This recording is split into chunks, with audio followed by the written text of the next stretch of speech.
Agora deixa que o resto eu comando aqui. Aí, pode deixar. Meus irmãos, abra comigo no livro de 1 Pedro, capítulo 3, e vamos ler. Vamos ler do versículo 18 até o 19, mas nós vamos meditar no verso 18. Porque também Cristo padeceu uma vez pelos pecados, o justo pelos injustos, para levar-nos a Deus, mortificado na verdade e na carne, mas vivificado pelo Espírito. Quem é o 19? No qual também foi e pregou aos espíritos em prisão. Qual que é o nosso ponto aí, irmãos? A gente vai continuar a leitura, só para explicar. Qual que é o nosso ponto aí nesse texto? É o verso 19. Ele foi e pregou aos espíritos em prisão. Então quer dizer que ele foi no inferno. Porque prisão só tem aonde? Lá no inferno. Certo? Então quer dizer, segundo fazendo a leitura do texto, que ele desceu lá e pregou para aqueles que ainda não se arrependeram. Não é isso? Não é isso que está entendendo a leitura do texto? Se ele foi, desceu e pregou os espíritos em prisão, quem está em prisão é quem está fora de Cristo. Então, quer dizer que ele foi lá, pregou, anunciou. Então, se eu ler dessa forma, então há uma possibilidade de uma salvação pós-morte. Os irmãos estão entendendo o raciocínio? Amém. É o que nós estamos dizendo aqui, não sei o que estou inventando. No qual também foi e pregou os espíritos em... Quem que está preso? Quem está fora de Cristo. Quem está em Cristo está livre. Então quer dizer que ele morreu e foi lá pregar no inferno. Vamos seguir. Os quais no outro tempo foram rebeldes, quando a longanimidade de Deus esperava nos dias de Noé, enquanto se preparava a arca, na qual poucos, isto é, 8 almas se salvaram pela água, que também, como uma verdadeira figura, agora vos salva o batismo, não do despojamento da imundícia da carne, mas da indignação de uma boa consciência para com Deus, pela ressurreição de Jesus Cristo, o qual está à destra de Deus, subindo ao céu, havendo-se sujeitado os anjos e as autoridades e as potestades. Meus irmãos, eu venho insistindo aqui com os irmãos, somente os obreiros e obreiras, a interpretar a Bíblia Sagrada da melhor maneira possível, porque nós estamos falando para um povo que quer ir para o céu, que quer morar no céu. Amém? Amém. Então a gente tem que trazer informação segura. A gente não pode, nós não podemos trazer informação imprecisa. Quando se trata da Bíblia, a informação ela tem que ser segura e precisa. Na hora da pregação, o pregador não fala que acha, quem acha está perdido. Na hora da pregação você não pode estar perdido, você tem que estar achado já. Eu acho, eu penso. Não, na pregação você não pensa, na pregação você diz o que está dito ali. Porque se você ficar com essa, eu acho que assim, você já está mostrando insegurança para quem está te ouvindo. Ora, se nem ele sabe, quem dirá eu. Então a pregação é um lugar da precisão, meus irmãos. Você tem que ser preciso na informação. Você tem que saber o que você está falando. Você tem que dominar o assunto que você está falando, para você poder anunciar o reino de Deus, ou todo o conselho de Deus, como diz Paulo, à igreja do Senhor. Amém? Amém. Porque a Bíblia, ela é o que para nós? Ela é o desodorante ou é o guia? Ela é o guia. Mas como um guia, muitos de nós fazemos como nós pegamos o guia de instrução. Quem lê guia de instrução aqui? Quando você compra alguma coisa, alguém para ler o guia? Mete na tomada e se ligar, ligou, se não ligar, 220 mete lá e se ligar, ligou. Celular, quem lê guia de uso do celular?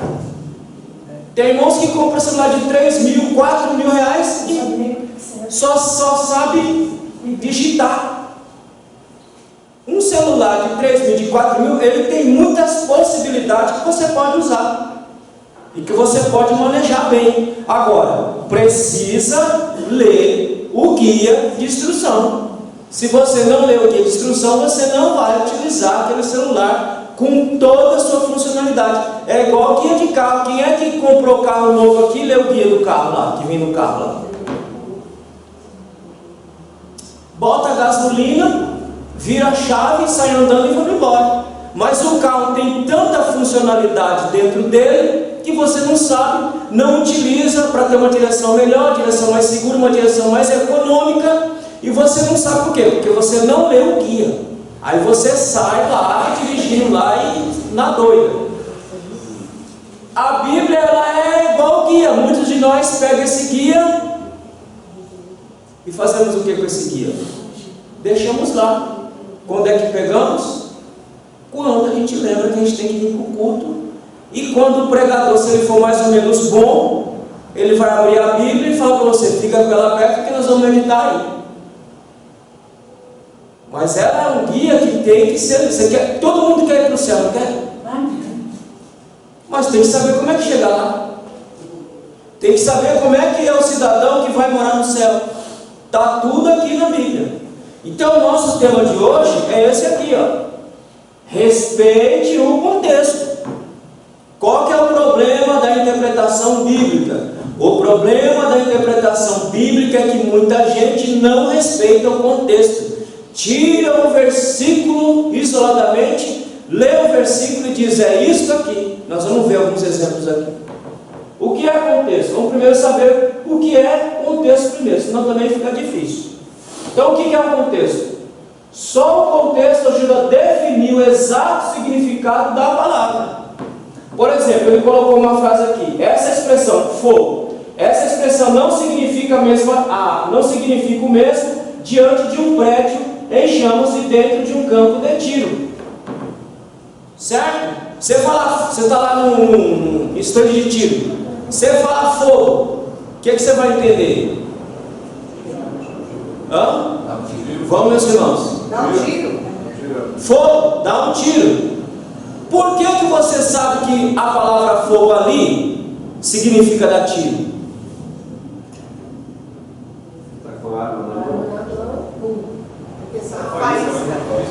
Nós estamos falando do quê? De contexto. Porque o contexto onde você está não é para ser fogo literal, é fogo de apertar o gatilho e sair a bala. Por quê? Porque você está no estande de tiro, você está com uma arma na mão, você está no estande de tiro, você está com equipamento, você está todo ali paramentado para meter chumbo. Então você sabe, quando fala fogo, o contexto está dizendo para você que não é para você colocar fogo no ambiente. O contexto está dizendo para você que é para você apertar o gatilho. Amém, meus irmãos? Amém. Entendeu o que é o contexto agora? O ambiente, a circunstância aonde você está vai determinar o que você está dizendo, o que você está lendo. Isso é contexto.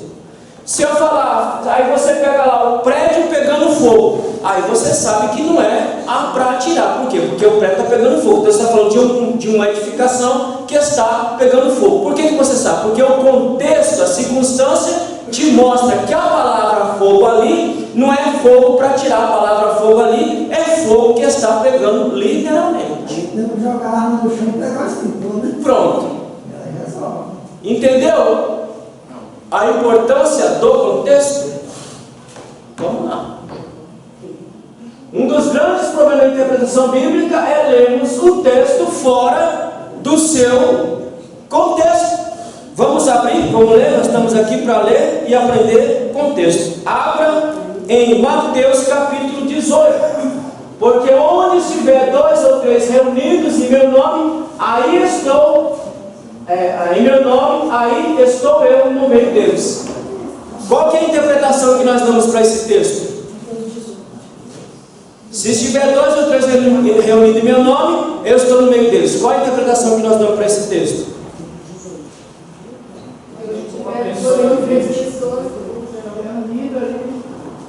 Se tiver 3 irmãozinhos na oração, quer dizer que Deus está? Se tiver 2, Deus está?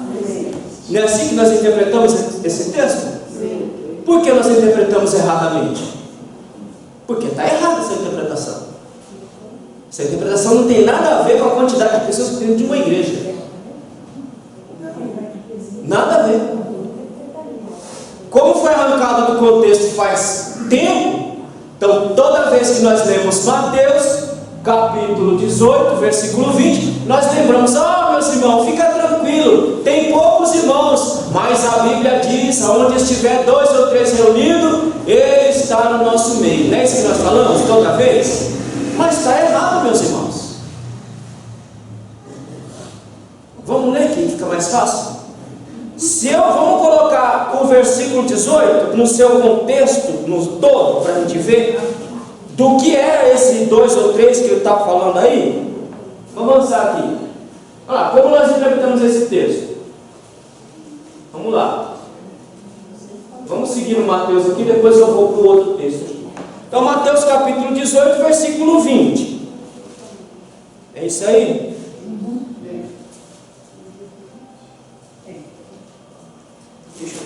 Pode ler, meus irmãos. Porque onde estiverem 2 ou 3 reunidos em meu nome, aí estou no meio deles. Pronto. Se eu ler o versículo, somente o versículo, é 18 mesmo, meus irmãos? É 18, 20. Rapaz, o Antônio Lucas ainda. É Mateus. É Mateus 18, 20, é o Antônio Lucas lá. Se eu ler o versículo 20, só o versículo 20, é isso que eu vou entender. Então, se tiver meia dúzia de gente na igreja, Deus está no nosso meio. Se tiver 2, Deus está no nosso meio. Porque foi sempre assim que nós interpretamos, e é sempre assim que nós entendemos. E eu vou ensinar aqui para vocês essa manhã que essa interpretação está errada, equivocada, mas vocês vão continuar ouvindo erradamente. Por quê? Porque deixam de vir aprender a palavra de Deus. Então, quando qualquer obreiro de você da casa aqui falar esse versículo, vai passar vergonha. Porque deixa de vir, não aprende, a igreja aprende. Aí o que a igreja vai pensar? Esse irmão não sabe o que está falando. Você acredita numa pessoa que não sabe o que está falando, meus irmãos? Amém ou não amém? Você dá credibilidade a uma pessoa que não sabe o que está falando? Tem como dar credibilidade? É claro que não, meus irmãos. Por quê? Porque ele está falando errado. Ou seja, ele está te ensinando errado. A você caminhar para o céu de forma errada. Quem é que vai para o céu de forma errada? Ninguém. Ou você vai de forma correta, errado você não vai. Então vamos entender do que fala esse texto. Agora volta comigo. Versículo 15. Na Bíblia de vocês deve ter lá um título. Não tem aí um título? Disciplina e perdão? Perdão do pecado do irmão. Tanto faz. Perdão do pecado do irmão. Então vamos lá. Olha, se teu irmão pecar contra ti, vai e repreende entre ti e ele só. Se te ouvir, ganhaste o teu irmão. Mas se não te ouvir, leva ainda contigo 1 ou 2, para que pela boca de 2 ou 3 testemunhas toda a palavra seja confirmada. Se não, presta atenção no contexto agora. Já estamos no contexto do verso 20. E se não a escutar, dize-o a quem? A igreja. E se também não escutar a igreja, considera como o quê? Gentil. Como um gentil e publicano. Em verdade vos digo que tudo que ligares na terra será ligado no céu, e tudo que desligares na terra será desligado no céu. Tanto o versículo 18 como o versículo 20 são interpretados equivocadamente. Versículo 18, nós fazemos as nossas loucuras e aí chamamos ele. Mas está na Bíblia. Aquilo que nós ligarmos na terra será ligado em qualquer loucura. Nós fazemos as coisas, aí a gente fala assim: amém, meus irmãos? Amém. Aí a gente amarra, porque está na Bíblia. Aquilo que foi ligado na terra será ligado no céu. Fora de contexto, está errado também. Tem nada a ver com as coisas que eu faço aqui. Aí eu vou fazer alguma coisa aqui, aí eu vou dizer amém. Fala amém, meus irmãos, amém. Aí eu vou dizer, não, mas está na Bíblia que agora nós ligamos, agora tem que ser feito. Está errado. Tem nada a ver também. Vamos ver o que tem a ver. Eu acho que já dá para saber do que é o assunto, não dá, irmão? Aí o versículo 20. Também eu vos digo que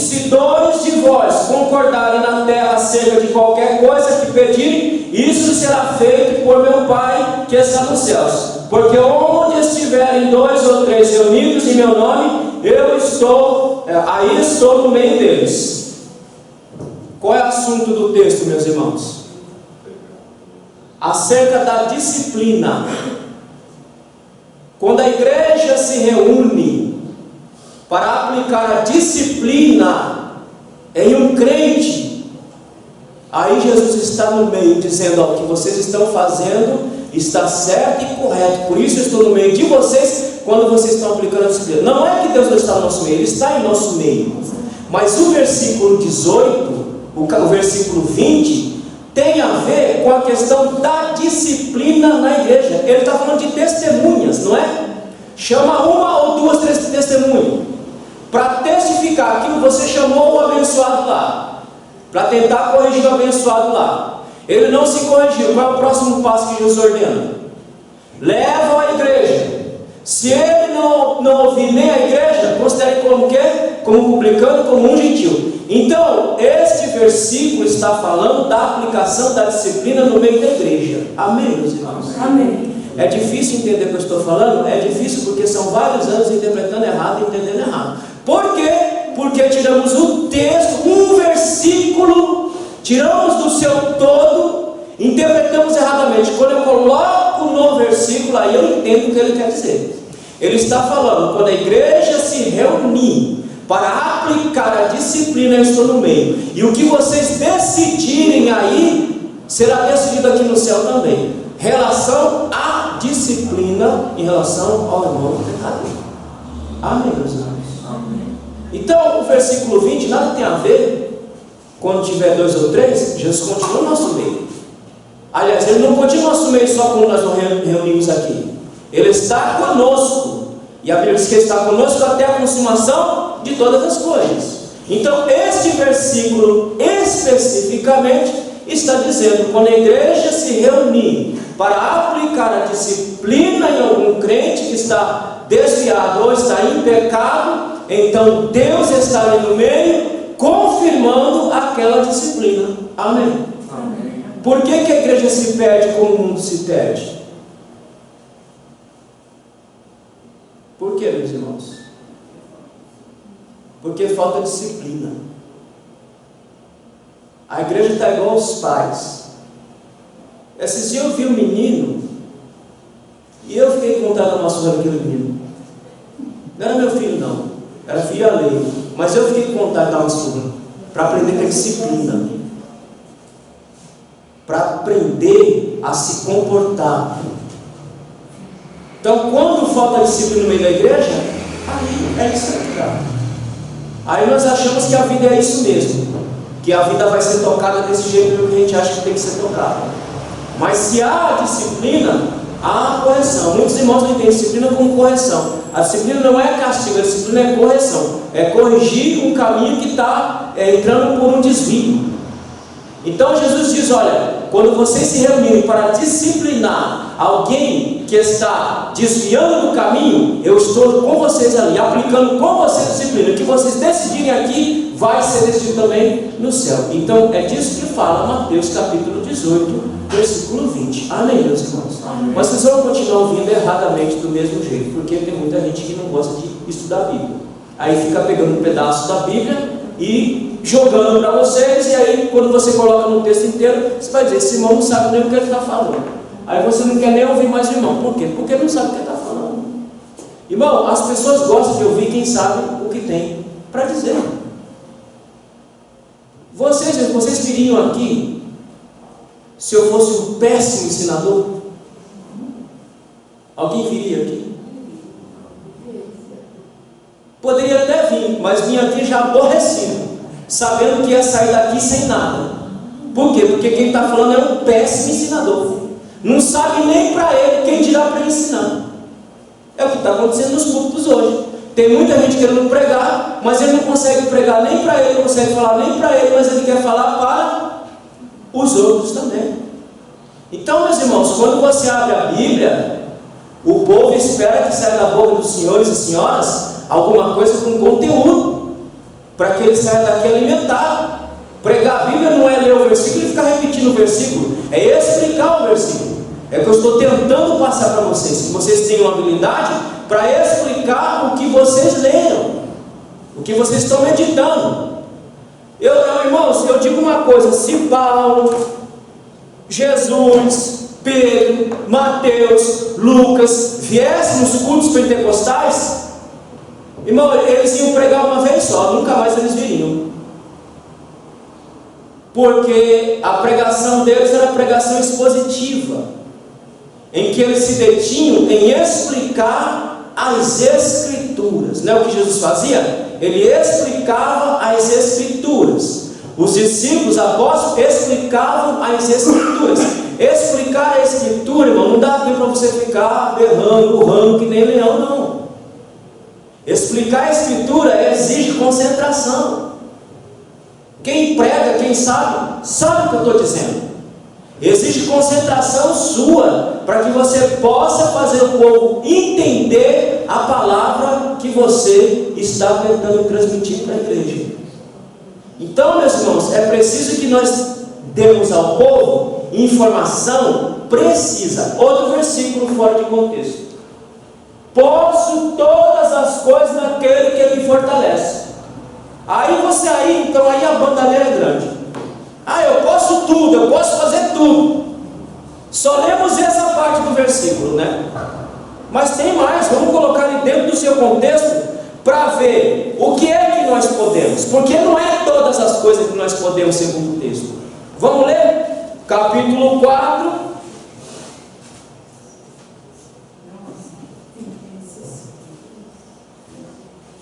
Posso todas as coisas em Cristo que me fortalece.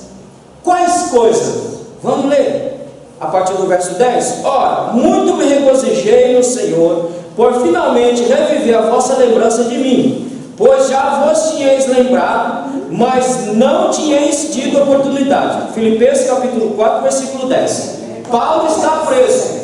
Filipenses capítulo 4, versículo 10, minha gente. Nós estamos pegando só os versículos do lado. Versículo 13 que o povo usa para dizer que pode qualquer coisa. Mas vamos ver o que nós podemos. Então eu estou no versículo 10. Paulo está aqui preso, não está solto. Ele está preso aqui, prestes a perder a cabeça. Está preso. Versículo 11. Não digo isso como por necessidade, porque aprendi a contentar-me com o que tem. Irmão, tem crente que não se contenta com o que tem. Está cheio de crentes na nossa igreja, nas igrejas, que não se contentam com o que tem. Amém, meus irmãos? Tem crente roubando até o próprio culto ao Senhor. Até o próprio culto ao Senhor está sendo roubado. Por quê? Porque ele não se contenta com o que ele tem. Ele quer sempre mais. Ele quer sempre algo a mais. Ele nunca está contente com aquilo que ele tem. Paulo diz, o que ele diz aí no versículo aí? No versículo 11: porque já aprendi a contentar-me com o que eu tenho. O que Paulo tinha naquele momento? Uma prisão nas costas. Então ele se contentou com aquilo que ele tinha. O que ele tinha naquele momento era uma prisão. Mas ele vai dizer aqui no versículo 13 que mesmo estando na prisão, Deus estava o fortalecendo. Aí o versículo 12: o que é que eu posso, o que é que nós podemos em Cristo? Sem estar abatido, sem também ter abundância, em toda maneira, em todas as coisas, estou instruído tanto a ter fartura como a ter fome. Tem crente que só sabe ter fartura. Aí quando a cintura aperta, aí começa ai meu Deus, ai meu Deus, ai meu Deus, não consegue se contentar com o que tem. Paulo diz: eu estou alegre, eu estou preso, mas eu estou alegre, mesmo estando preso, eu estou alegre. Por quê? Em Cristo nós somos fortalecidos, sentimos alegria no meio da nossa tristeza, no meio da nossa dor. Tanto a ter abundância como a padecer necessidade. Paulo mais padeceu do que teve abundância depois que se converteu. Paulo depois que se converteu não soube o que era fartura mais na vida. Paulo só soube ter necessidade e ser perseguido. Ele sabia muito. Posso todas as coisas em Cristo que me fortalece. Todavia fizeste bem em tomar parte aonde? nas minhas aflições, meus irmãos. Então Paulo está dizendo que ele pode tudo isso aqui que ele está dizendo aqui. Eu posso todas as coisas naquele que me fortalece. Posso. Na fome eu posso estar fortalecido. Na tristeza eu posso estar fortalecido, porque Cristo é quem me capacita a passar por toda e qualquer situação. Amém, meus irmãos? Mas esse evangelho triunfalista que entrou no meio das igrejas diz que nós temos que ser temos que ter tudo na terra. Temos que obter tudo na terra. É o evangelho triunfalista que vai te levar para o inferno, se continuar mesmo. Achando que a vida você vai dar, a minha vida vai dar certo. Tem gente que vem para o evangelho só pensando em se dar bem, só pensando em dar certo. Irmão, o evangelho é lugar de dar certo. O evangelho é lugar de você ir para o céu. Se você vai dar certo ou não é com Deus, mas o evangelho é lugar de você ir para o céu. Você não vem para o evangelho para se dar bem na vida. Você vem para o evangelho para morar no céu. Amém, meus irmãos? Então nós vamos ter muitas aflições. Mas se eu estou em Cristo, fortalecido em Cristo, então eu posso passar por qualquer coisa que eu não vou blasfemar do nome de Deus.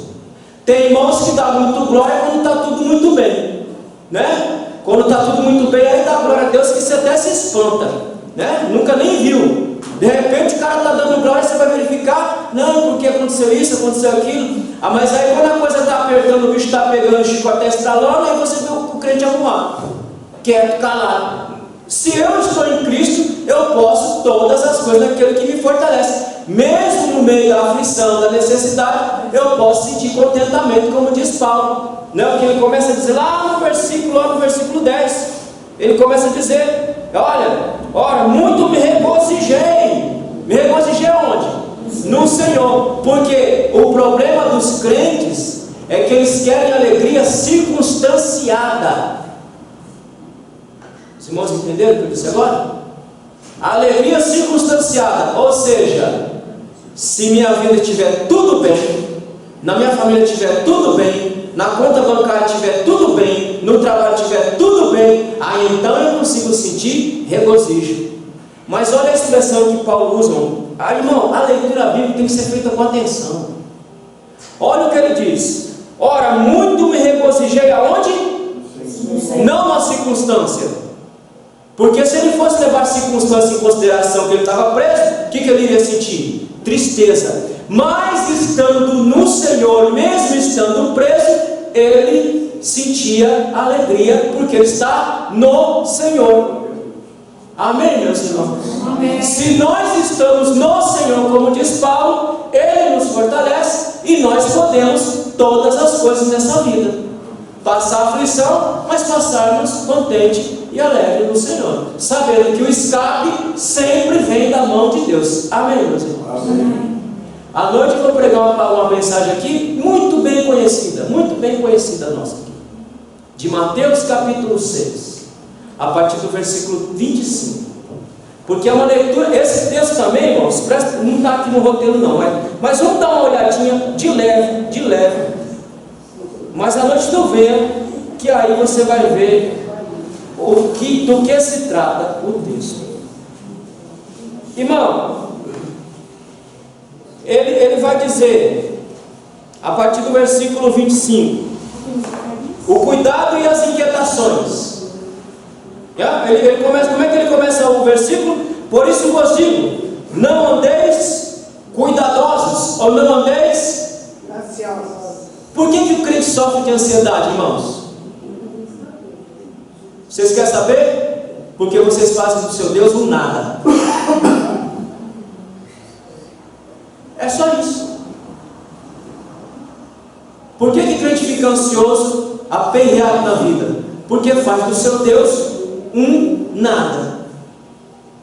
Está no próprio texto aqui, meus irmãos. Eu não vou falar agora, mas só vou dar um exemplo para vocês aqui. Olha o que ele diz: não andeis cuidadosos quanto a vossa vida. Não andeis cuidadosos quanto a vossa vida. Quem deu a vida? Quem criou você?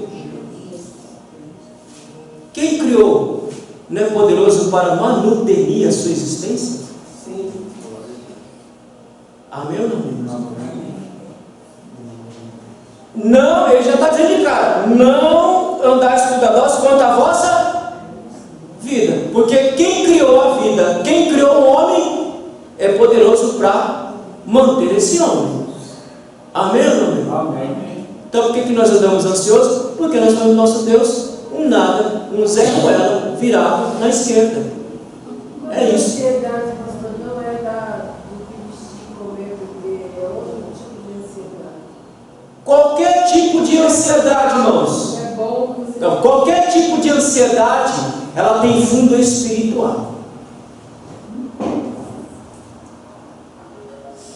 Qual que é o problema do homem moderno? Isso já foi dito em 1959. O problema do homem moderno é o vazio que ele sente na alma.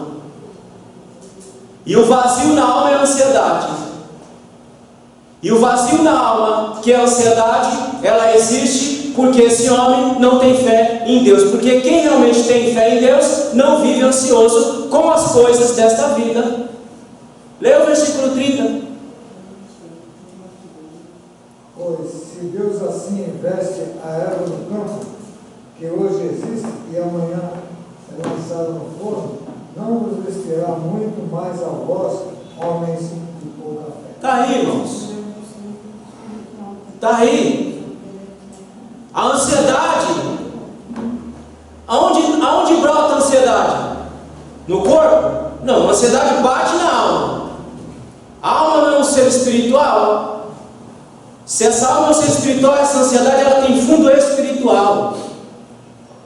E se ela tem fundo espiritual, o problema está aqui, ó. Homens de pouca fé. Ele está dizendo bem claro aí, irmão, olha. Pois se Deus assim veste a erva do campo. Ele está dizendo, seu Zé Mané, se eu cuido de uma erva do campo, eu não sou poderoso para cuidar de você, que é a coroa da criação. Sabe qual que é o nosso problema? É que nós não queremos, às vezes, o cuidado de Deus. Nós queremos que Deus cuide do nosso jeito, mas não do jeito dele. Meu caso, eu ando duro. Se você me virar, não cai uma moeda. Não sai uma moeda, não saiu nada. Se olhar na conta, então, você até deposita uma grana lá.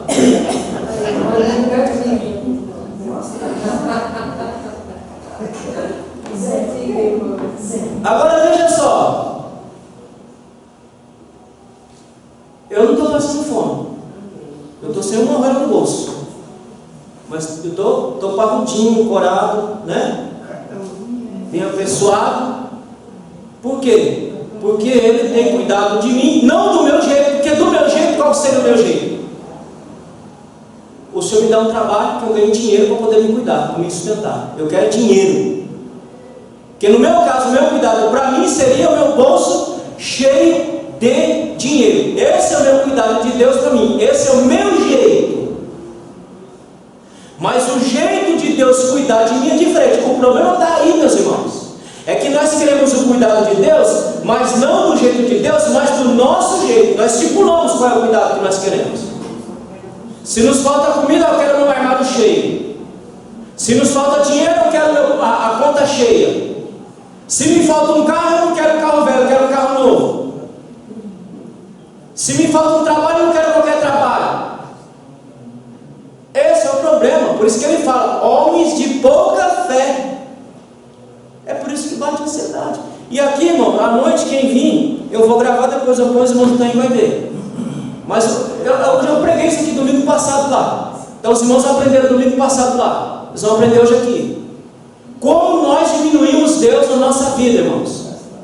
E ele vem nesse texto esclarecendo, dizendo, falando, mostrando por que é que vocês estão me diminuindo tanto. E ele pega coisas corriqueiras da vida para mostrar que ele cuida dessas coisas pequenas. Quem dirá da coroa da criação, que é o ser humano? Então quando eu pego o texto fora de contexto, saem essas coisas loucas que a gente vê por aí. Amém, meus irmãos? Estão entendendo, meus irmãos? Amém. Se estiver entendendo, fala que eu explico de novo. Salmo 37. Versículo 4. Deleita-te também no Senhor e Ele concederá o que deseja o teu coração. O que nós pensamos? Veja bem, olha o que nós pensamos. Se eu obedecer, Deus me dará tudo o que quiser. É assim, irmãos. Não é, mas se você ler o texto, né? Se você ler o texto fora do contexto, você vai pensar isso aí. Deixa eu pôr lá de novo, olha lá. Se você ler só irmão, a Bíblia não é para ler um versículo, é para ler ela toda. Vamos ver, Salmo 37, se tudo que eu quiser, Ele vai me dar. Vamos ver. Olha, irmão, se fosse assim, eu não estava nem aqui hoje. Se tudo que eu quiser, Ele fosse me dar, porque eu está dizendo aí, não é? Deleita-te também no Senhor e Ele te considerar o que deseja o teu coração. Eu estou obedecendo a Deus, então Ele me dá tudo o que eu quiser. Se Ele me desse tudo o que eu quero, eu não estaria aqui, eu estaria dormindo. Porque hoje eu fui dormir, eu acho que é para mais de 3 horas da manhã. Porque é um inferno na minha rua. Eu estaria, irmão, na minha casa agora dormindo. Sabe o que foi que eu fiz para dormir? 2 horas da manhã, eu com o olho estalado, acordado, precisando dormir. Eu digo, eu não vou conseguir dormir porque meu sono é de passarinho. Se cair uma pena, eu acordo. Eu digo, vou botar aqui na oração e vou ficar aqui orando. Oxi, meu irmão, coloquei na Deus de Amor, que lá é 24 horas, coloquei lá. Mas rapaz, eu só escutei o irmão falando, Senhor meu Deus, quando eu fui ver, eu já tinha ido embora. Fui-me embora, dormi, acordei agora às 7 horas da manhã com o negócio despertando. Então, meus irmãos, se tudo que eu quiser Ele me der, eu não estaria aqui hoje. Sabe onde eu estaria agora?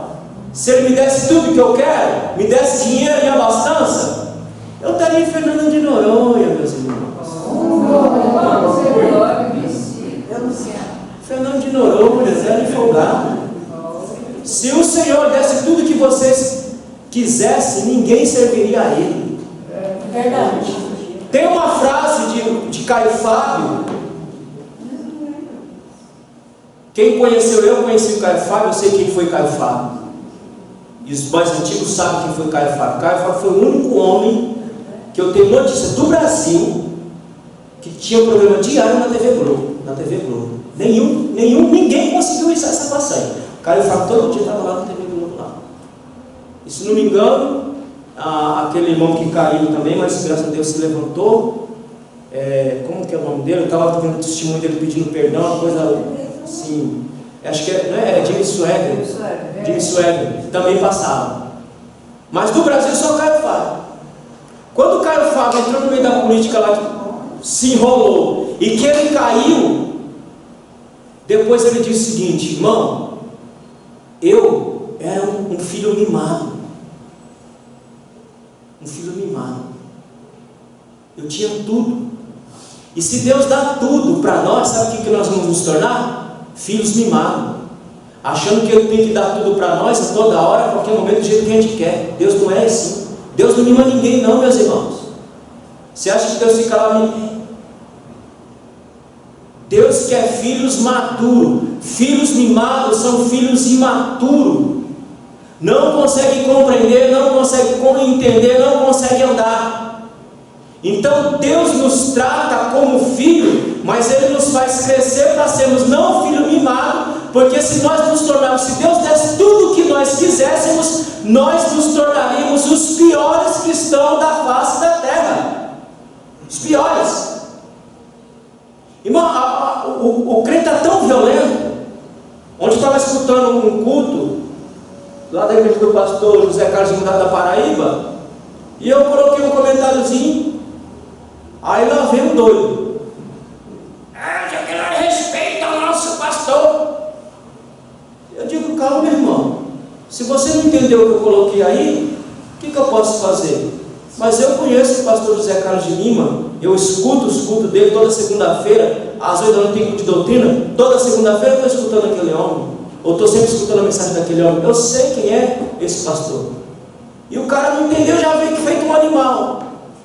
Por quê? Agora, se essa criatura tem certeza que não tem tudo que quer na vida, porque se tivesse, eu acho que ele teria atravessado a internet e me matado. Porque, meus irmãos, irmão, se Deus der tudo o que você quer, você nem aqui estaria hoje. Você nem crente seria. E se fosse crente, seria o pior crente da face da terra. Porque você não olharia ninguém como igual. Você olharia por cima. Olharia de cima para baixo. Não olharia outro como igual. Eu tenho tudo, papai me dá tudo, papai, eu sou filho especial de papai, eu tenho tudo. Você tem tudo nada, rapaz. Você tem o que Deus te dá e olha lá. E se contente com isso aí. Então, olha, deleita-te também no Senhor e te concederá o que deseja o teu coração. Se obedecer, eu vou ter tudo o que quiser. Vai nada.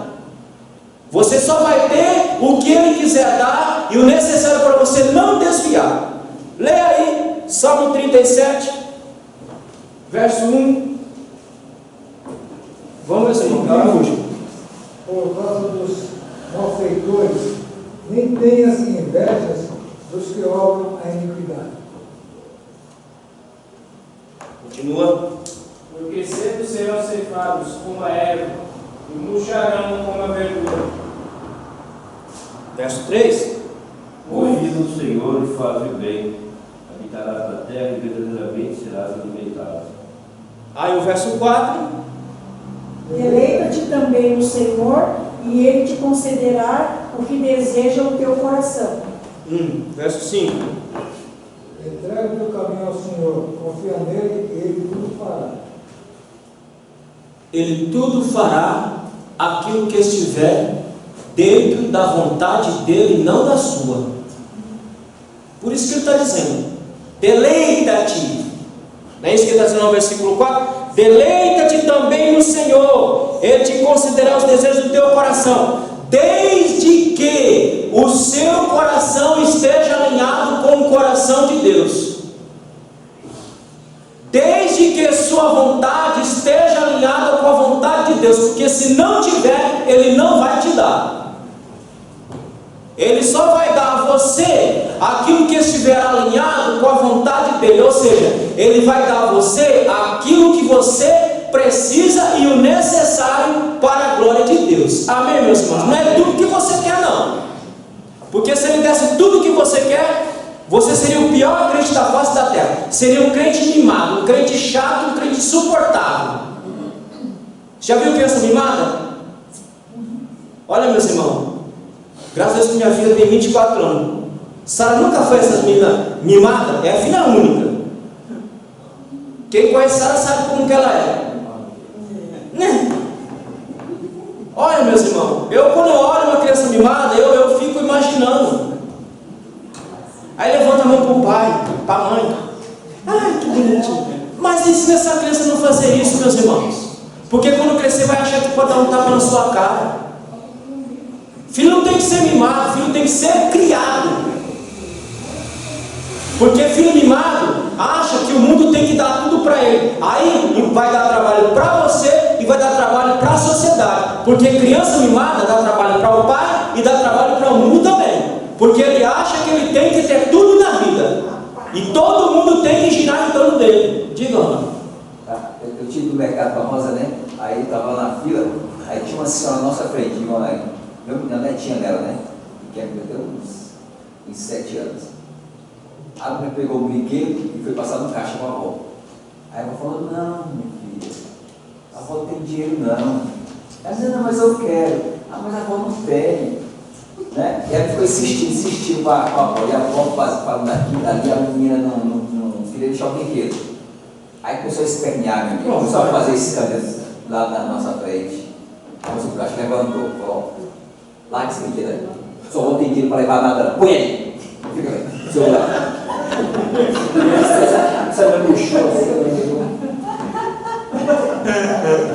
Quer dizer, tem que ser alguém de fora. Então, meus irmãos, Deus não cria filhos mimados. Deus cria filhos e filhos maduros. Então, quando diz deleita-te no Senhor e conceda o desejo do coração, é tudo aquilo que estiver na vontade de Deus, porque se Ele me desse tudo, eu não estaria aqui, nem você estaria aqui, meus irmãos.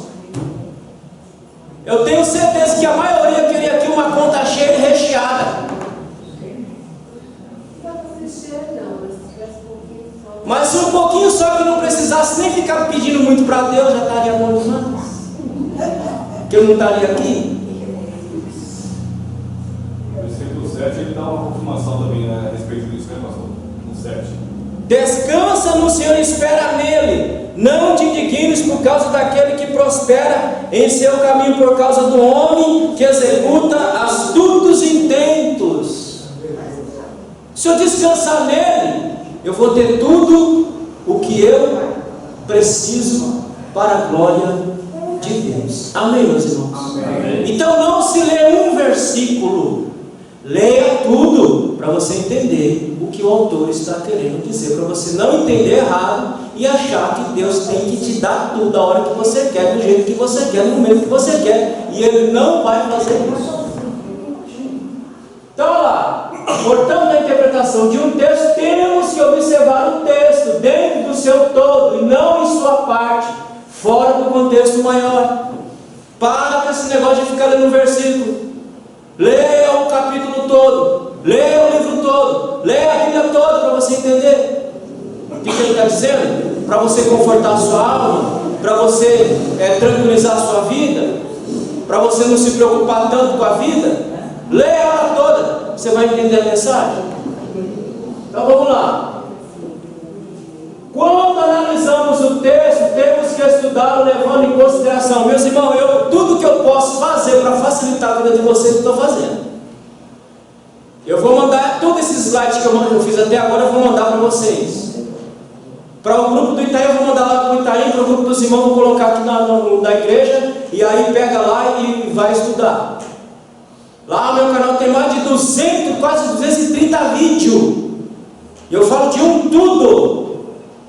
Tudo para facilitar, para que os obreiros da casa falem coisa com coisa. Fale coisa com sentido. Dê para o povo alimento. Dê para o povo pasto verde, não palha. Porque palha não sustenta ninguém. Eu me lembro da minha conversão, uma irmã que tinha uma igreja aqui para cima, irmã Arlete, essa irmã era muito conhecida na década de 90, e eu fui na pregação, o irmão estava lá, pregando, aí ele falou assim: meus irmãos, tem muitos pregadores que colocam óculos escuros, óculos verdes na igreja. Eu falei, mas qual o sentido dessa mensagem desse irmão? Tem muito pregador que coloca óculos verdes nos olhos dos crentes. Como ele não tem nada, ele está dando palha, você olha para o óculos verdes, você acha que está comendo capim e gordura. Mas você está comendo palha, ele está te enganando. E dando palha para você está comendo capim e gordura e está comendo palha. Nós não fomos chamados para dar palha, meus irmãos. Nós somos chamados para dar capim e gordura para o povo, para alimentar o povo, para o povo sair daqui sabendo o que está fazendo e como está fazendo, meus irmãos. Agora, para isso, há uma dedicação de nossa parte, há um esmero da nossa parte. Nós temos aqui um seminário aqui, meus irmãos. Eu falei que eu não ia mexer mais com isso. Está aqui o pastor Paulo, todo sábado às 16 horas está aqui. E ele é um tipo de professor que ele dá aula para 1, para 2, para 3, ele está aqui. E da mesma forma que ele dá para 1, a modo dele da aula é a mesma coisa. Então estamos facilitando tudo que eu posso fazer, facilitando. R$70 a mensalidade. O que é R$70, meus irmãos? É 2 pizzas. Depende do lugar, você come só uma. Você está investindo em você, mandando conhecimento para você, não para você. Interpretado, pastor. Hã? No versículo mal interpretado, a parte A: maldito o homem que confia no homem. Então a pessoa acha que não deve confiar em ninguém. Sim, é outro problema. É no sentido de colocar confiança de que aquele cara vai poder fazer o que Deus faz. Não, ele não pode fazer o que Deus faz. Você só pode confiar em Deus absolutamente porque só Deus pode fazer o que Ele faz. O homem em si não consegue fazer o que Deus faz. Então como é que você vai colocar a sua confiança toda no homem? Agora, isso não quer dizer que você não vai confiar nas pessoas, né? Senão a vida vai ficar insuportável. Como é que você vai viver? Sem confiar? Não tem como. É um versículo isolado, só tem a primeira parte, a parte A do versículo. Então tem que ler tudo. Tem que meditar tudo, tem que pesquisar tudo para poder dar capim e gordura para a igreja em nome de Jesus. Então, o que a gente tem que analisar quando a gente está lendo a Bíblia? Primeiro, contexto histórico. Tem uma história por trás do texto. Segundo, contexto cultural. Tem uma cultura por trás do texto. Terceiro, contexto próximo. Aquilo que vence depois. Ou você está no Novo Testamento, Novo Testamento está no Antigo Testamento. E contexto remoto, eu estou aqui no Novo Testamento, mas eu preciso ir no Antigo Testamento para entender o que está dizendo no Novo Testamento. Por exemplo, se você não entender o livro de Levítico, você não entende o livro de Hebreus. Porque o livro de Hebreus está em fundo histórico, ele tem como fundo, pano de fundo, Levíticos. Se você não entender Levíticos, você não vai entender o que está dizendo, não. Você vai ficar boiando. No contexto histórico, levamos informações importantes sobre o momento histórico em que o texto foi construído. Vamos ver se isso é verdade. Salmo 68, contexto histórico. Eu já preguei, já ensinei esse salmo aqui. Salmo 68, Davi está celebrando uma vitória. Ele não escreveu o Salmo 68 aleatoriamente. Contexto histórico. Aonde está o contexto do Salmo 68? Aqui, 1 Crônicas, capítulo 19. Olha lá, descobrimos que esse salmo foi escrito para celebrar a Deus pelas vitórias que Deus deu a Davi contra os amonitas. Então, o Salmo 68, Davi não sentou lá e disse: eu vou escrever o Salmo 68. Não! Tem uma historinha por trás do Salmo 68. Qual é a história? Se abre na 1 Crônicas, você vai ver que ele está celebrando a vitória que Deus deu contra os amonitas. Então eu preciso saber da história do texto para entender o texto. Você quer ver uma coisa que, se você não entender esse contexto aqui, você não consegue entender o versículo de número 20? Leia o versículo de número 20 do Salmo 68. O nosso Deus é o Deus da salvação. A Jeová, o Senhor, pertencem as saídas da morte. Se eu não sei contexto histórico, a grande maioria lê o Salmo 68, versículo 20, pensando que ele está falando da salvação em Cristo Jesus. Porque quando nós falamos de salvação, o que vem à nossa mente? Salvação em Cristo. Mas a salvação aqui não tem nada a ver com salvação em Cristo. Aqui, na tradução, a palavra salvação está no singular, não é isso? Salvação. Mas no original, a palavra salvação é salvações.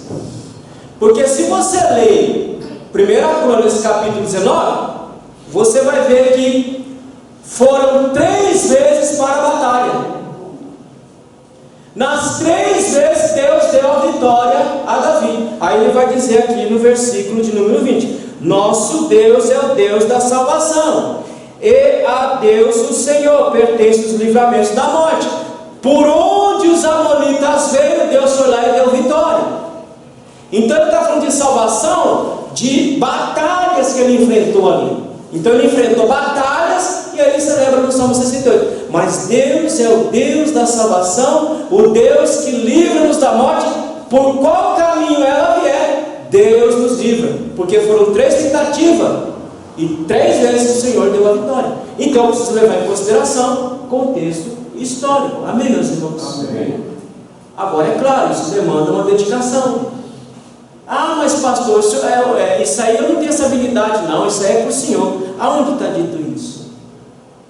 Aonde está dito isso? Que eu me tornar sábio na palavra é só para quem é chamado. Eu fui chamado para ser ensinador. Mas isso não quer dizer que você não tenha a capacidade, a habilidade de entender o texto sagrado. Qual que é a ordem de Jesus em João 5,39? Examinai. Ele está mandando examinar. Só os ensinadores examinam. Não, ele está dizendo que nós temos que examinar. Pedro tem um texto que ele diz que nós temos que dar razão à nossa fé. Eu não vou achar o texto agora, mas ele está aí em 1 Pedro, 1 e 2 Pedro. Ele está dizendo que nós hoje, já tínhamos que estar capacitados para dar razão à nossa fé. Quem? Só os ensinadores? Não. toda a igreja. Então a habilidade de ler, de interpretar é para toda a igreja. Tanto é que a Bíblia está na sua mão, não está na mão do clero mais. A Bíblia está na sua mão, portanto é você que tem que estudar, é você que tem que buscar, é você que tem que meditar, para você entender. Irmão, se você não entender o que a Bíblia está dizendo, quem dirá os seus ouvintes? Para você pregar, primeiro você tem que entender o que está dizendo. Como é que você vai pregar se você não entendeu? Se você não sabe o que está dizendo? Então por isso tem que levar em consideração o contexto. Por isso eu leio o contexto. Vamos ver mais. Olha aqui, ó. Abre Marcos. Marcos capítulo 4, versículo 12 e 14. E enviou 2 dos seus discípulos e disse-lhe: ide à cidade. Um homem que leva um cântaro d'água vos encontrará, seguiu. Nós já vimos no Salmo 68, contexto histórico. Vamos ver agora contexto cultural. Os irmãos nunca se perguntaram por que Jesus falou para eles prestarem atenção num homem carregando um cântaro. Culturalmente, isso era serviço de mulher, não de homem. Ó, eu quero um lugar para cear com vocês. Precisamos de um lugar. Vai na cidade. Quando vocês verem um homem carregando um cântaro d'água, seguiu aonde ele for. E é lá que nós vamos celebrar a nossa Páscoa. É lá que nós vamos sentar para fazer a nossa refeição. Porque culturalmente isso era serviço de mulher e não de homem. Se eles encontrassem uma mulher, eles iam seguir a mulher. Tem bastante mulher. Eles não iam seguir, por quê? Porque é serviço de mulher. Mas um homem, naquele período carregando um cântaro, era incomum. Culturalmente incomum. Então, ó, se você vê lá, vocês vão ver um homem lá com um cântaro com água, segue ele e vai aonde ele for, porque é lá que nós vamos fazer a nossa ceia. Contexto cultural, meus irmãos. Se eu não entender isso, mas um homem carregando mas olha o detalhe. O detalhe é que quem fazia isso era mulher e não homem. Portanto, seguiu aonde ele for. Amém, meus irmãos? Amém. Contexto cultural. Vamos lá. Contexto próximo. Como entender a palavra carne? 1 Coríntios capítulo 15, versículo 39. Vamos ler rapidinho. 1 Coríntios capítulo 15, verso 39.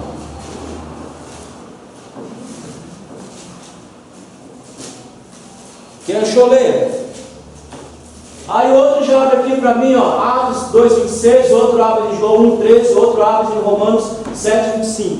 Nem toda a carne é uma mesma carne, mas uma é a carne dos homens e a outra a carne dos animais, e a outra dos peixes e as outras das aves. Ele está falando da carne, mas não está levando em consideração os ossos.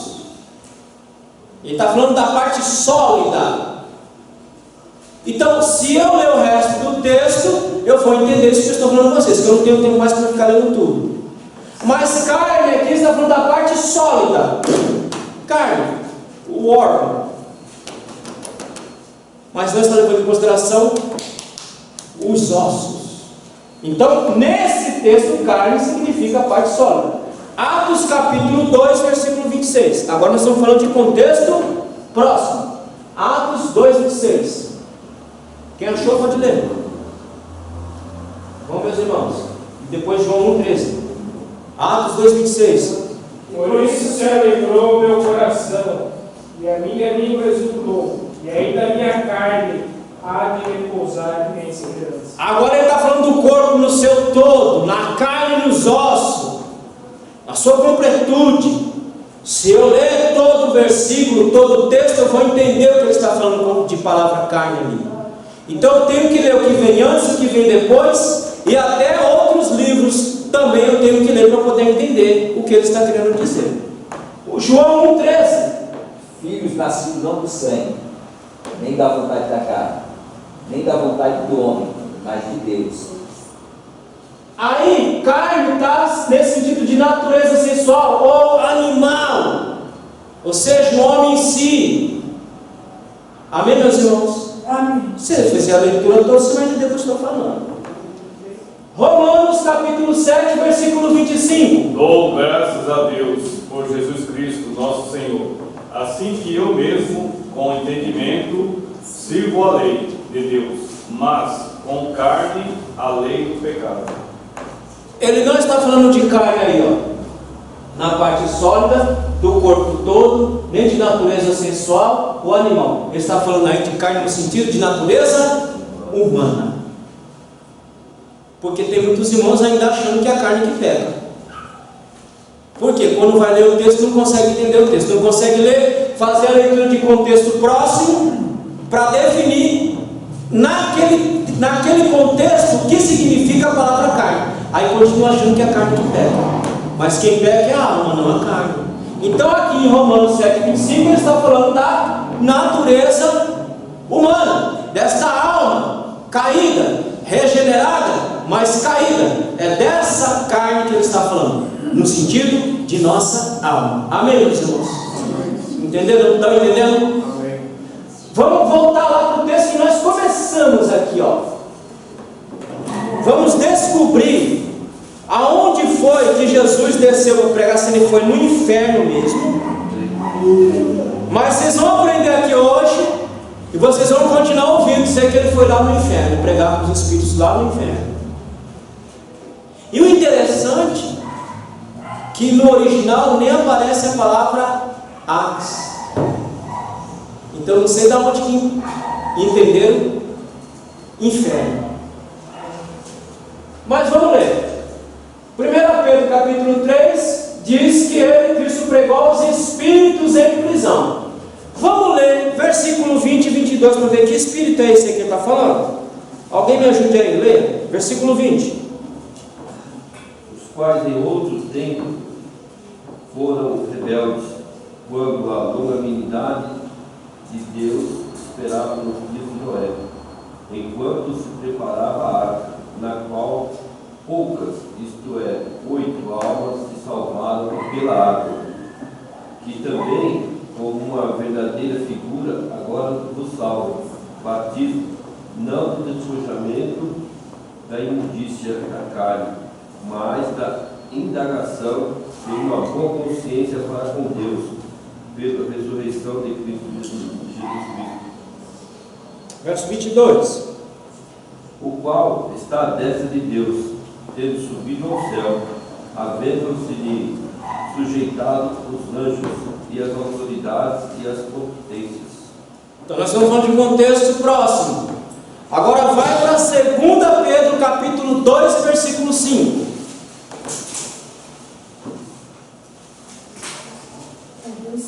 Se não poupou o mundo antigo, embora perseverasse a Noé, embora preservasse a Noé, pregoeiro da justiça com mais 7 pessoas, ao trazer o dilúvio sobre o mundo dos ímpios.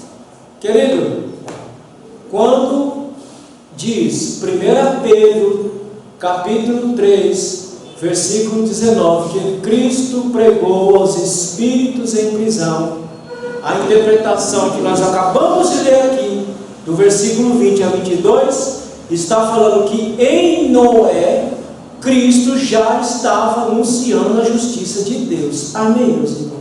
Amém. Então os espíritos em prisão, está dito aqui no texto, está claro no texto aqui, não é o que ele está dizendo aí, ó. Os quais no tempo foram rebeldes contra a longanimidade de Deus, esperava nos dias de quem?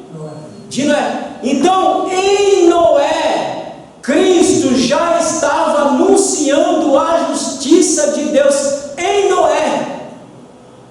E 2 Pedro 2,5 fala a mesma coisa.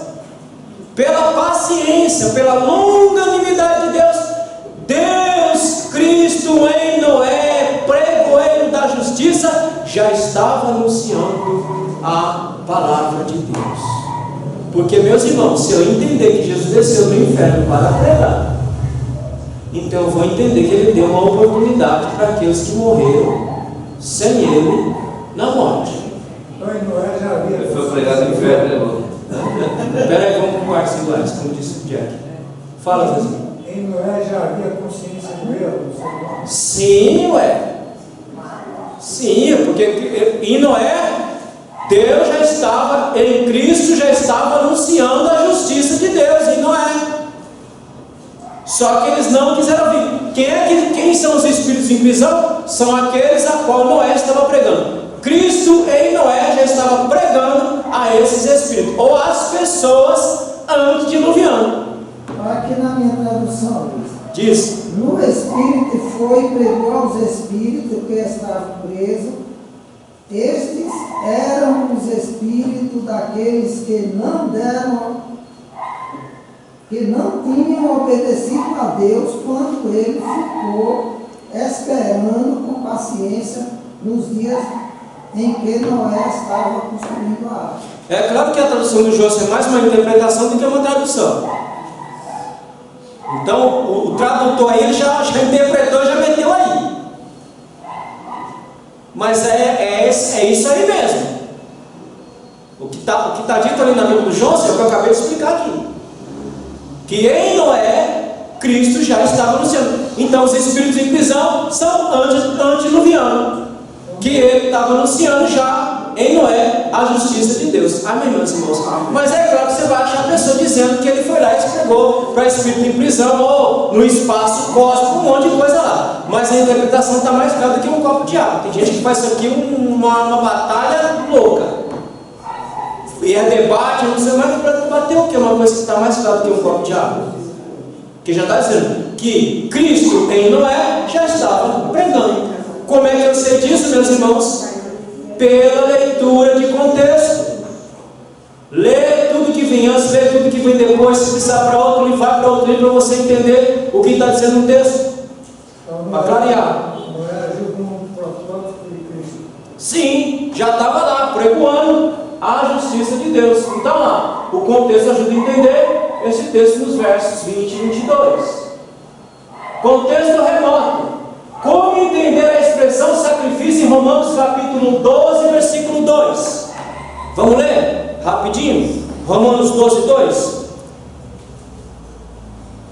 Então, contexto próximo, tudo que vem antes, tudo que vem depois, e até no mesmo livro do Novo Testamento. Contexto remoto. Está citando no Novo Testamento, eu vou para o Antigo para entender. Está falando no Antigo, eu vou no Novo para entender o que está falando no Antigo. O que diz Romanos capítulo 12, de versículo 2? E não vos conformei com este mundo, mas transformai-vos pela renovação do nosso entendimento, para que experimentais qual seja a boa, agradável e a perfeita vontade de Deus. Mas acho que é o versículo 1 que ele fala, né? O versículo 1 que ele fala que apresentar como sacrifício. Vê. Ó-vos, pois, irmãos, pela compaixão de Deus, que apresentei os vossos corpos em sacrifício vivo, santo, agradável a Deus, que é o nosso culto racional. Pronto, se eu não entender o livro de Levíticos, eu não vou entender o que ele está dizendo aí com a palavra sacrifício. Se eu não ler Levítico capítulo 1, não vou entender. Sacrifício, o que tem a ver culto com sacrifício? Se você ler Levítico capítulo 1, o animal, quando era levado para o sacerdote, era todo ele queimado, era todo ele entregue ao sacrifício, era todo ele entregue a Deus. E diz a Bíblia que aquele sacrifício subia como cheiro suave nas narinas de Deus. Vamos interpretar a figura de linguagem? O próximo encontro nosso é abril e maio, que em abril o Paulo vai estar aqui, e em maio nós vamos aprender figura de linguagem. Mas quando ele diz lá no Levítico capítulo 1, quando o sacrifício era queimado, que aquela fumaça subia como cheiro suave nas narinas do Senhor. Vamos interpretar essa figura de linguagem. O que o autor quer dizer?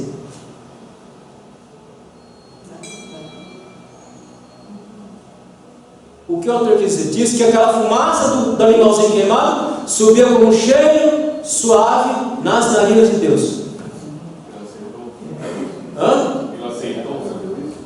Exatamente. Exatamente. Quer dizer que ele aceitou e se agradou daquele sacrifício.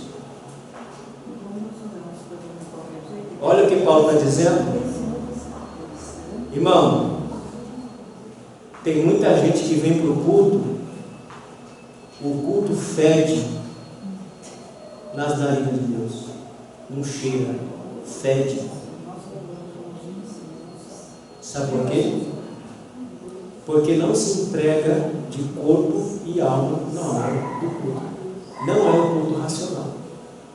Em vez de cheirar, subir como cheiro suave, dizendo: estou aceitando o seu culto, tem culto que está fedendo. Ou seja, Deus não está nem aceitando o culto. Quando a gente não vê a hora de terminar o culto. Pronto, fique em casa, pelo amor de Deus. Venha feder para cá. Então a igreja vai ficar maioria. Se vai ficar a maioria em casa, eu não sei. Eu sei que quem vir, venha para cultuar a Deus. É o que Paulo está dizendo aqui, meus irmãos. Percebe quando você faz a leitura direitinho da Bíblia? Você entende a mensagem? Apresente o vosso corpo como um sacrifício que era feito lá, porque o animalzinho não é mais um animalzinho. O sacrifício agora é você que tem que se entregar totalmente em adoração a Deus, para que o seu culto seja recebido diante do Senhor. Mas sabe que também não é individual, cada um. Exatamente, exatamente. Mas se as individualidades entenderem, a coletividade vai fazer o quê? Apresentar um culto aceitável diante de Deus. Racional. Se na individualidade, só que aqui não está falando de individualidade. Vamos ver? Vamos ver.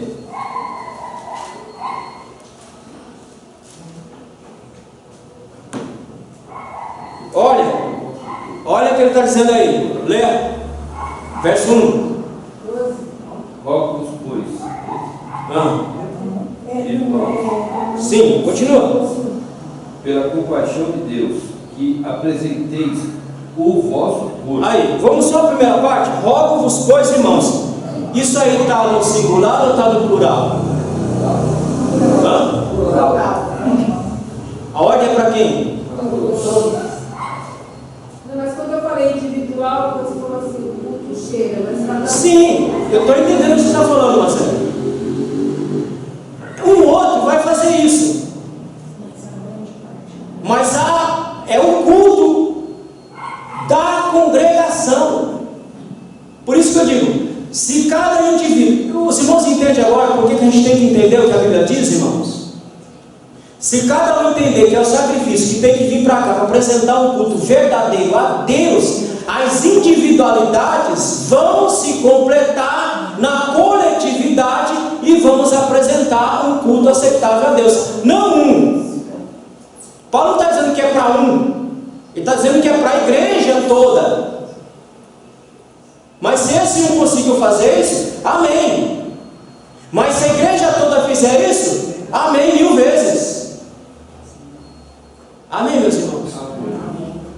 Então, se eu não entender Levíticos, capítulo 1, eu não entendo o versículo 1. O que mais que aconteceu com aquele animalzinho? Quando ele era queimado lá no fogo? Diz que o cheiro subia, a fumaça subia como cheiro. O que aconteceu com o animalzinho? Qual era o processo de mudança?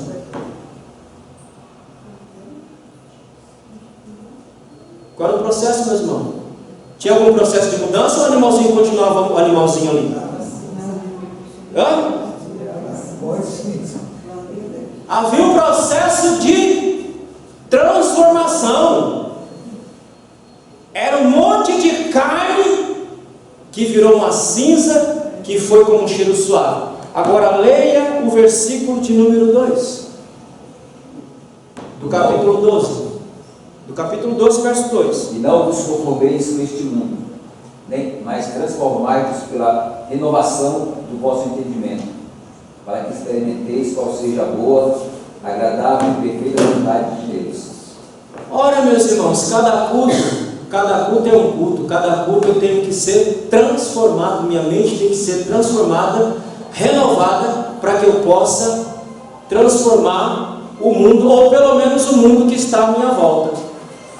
Se eu não conseguir transformar o mundo inteiro, pelo menos o mundo que está à minha volta eu consiga transformar. Então veja que ele fala da mesma coisa de processo de transformação, porque o sacrifício era transformado. Entrava um monte de carne, saía um monte de cinza. O culto racional é aquele onde há uma entrega total do adorador. Ele entra de um jeito, mas ele sai de outra forma abençoada para a glória de Deus, meus irmãos. Amém?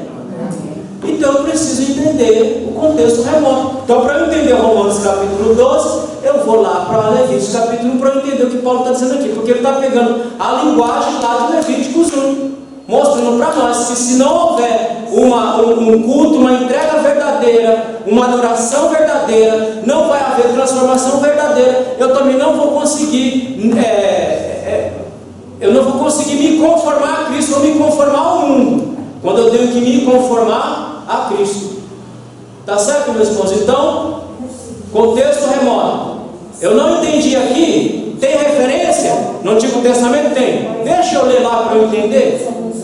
Ou eu não entendi o Antigo Testamento, deixa eu ir lá para o Novo, porque o Novo vai explicar o Antigo, para eu entender o que está querendo dizer. Então a leitura fica muito mais viva, muito mais interessante, e que joga muito mais responsabilidade para nós. Certo, meus irmãos? Vamos ver o que mais tem aí. Está acabando já. Portanto, na leitura, considere qual o momento histórico de uma passagem. O que estava acontecendo ali? Está acontecendo quando Paulo escreveu Epístola aos Filipenses. Por que ele escreveu? Qual que era a história daquele texto? Qual é a história que está por detrás daquele texto? Abacuque capítulo 3, versículo 2. O que diz? Vamos, meus irmãos. Ninguém sabe de cor? Então leia. Abacuque 3, 2. O que diz aí? E já está encerrando. Ouve, Senhor, a tua palavra, e teme, aviva, ó Senhor, a tua obra, no meio dos anos. No meio dos anos a notifica. Na ira, lembra-te da misericórdia. Se eu não conhecer o ambiente histórico dessa passagem, eu vou dizer que Abacuque está falando do quê? De avivamento espiritual. Não é isso? Mas se eu conhecer o contexto histórico, eu vou saber que ele não está falando de avivamento espiritual. Aí fica a lição de casa de vocês. Chegar em casa, dar para o Santo Vulgo e ler a história do profeta Abacuque, e porque ele profetizou, e porque ele pediu para que Deus avivasse o povo. Mas se você ler o próprio texto, ele dá pista do que Abacuque está dizendo. Se você continuar a leitura, ele vai dizer lá bem claro o que ele está pedindo. Então tem que conhecer o ambiente histórico. Qual o ambiente cultural de uma passagem? Nós já vimos. Então nós já vimos aqui contexto histórico, nós já vimos aqui contexto cultural, para entender uma passagem, senão eu não consigo entender o que ele está querendo dizer. Qual o contexto imediato de uma passagem? Já vimos aqui pelo exemplo de 1 Pedro, que no contexto imediato eu consigo entender do que ele está falando sobre aquele espírito em prisão. O que levou o Torvino a escrever o seu texto?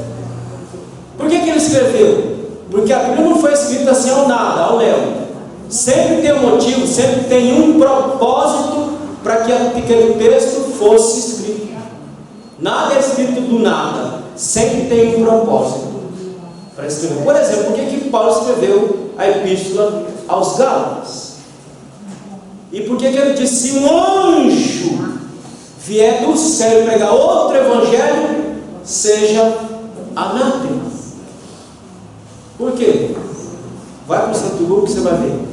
Então, querido, essas coisas que nós temos que levar em consideração quando nós estamos estudando a palavra de Deus, para pregar a palavra de Deus ao povo, não somente para pregar a palavra de Deus, mas para melhorar a nossa própria vida espiritual. Quando eu compreendo o que Deus diz pela sua palavra, até a minha própria vida espiritual melhora, até o meu saber esperar melhora. Então, quando eu estudo, eu aprendo primeiro para mim mesmo, E se precisar, eu aprendo para ajudar alguém também a crescer na presença do Senhor. Amém? Então vamos lá. Coloca ela para mim lá. Ela voltou tudo aí. Põe a apresentação para mim encerrar aqui. Lembre-se. Você está pregando para pessoas que querem entrar na eternidade. Para tanto, eles precisam aprender com precisão como elas chegaram lá. Isso é feito pela pregação precisa da palavra de Deus. Pode fechar. Então lembre-se, irmãos, você está pregando para uma igreja, para um povo que quer entrar na eternidade.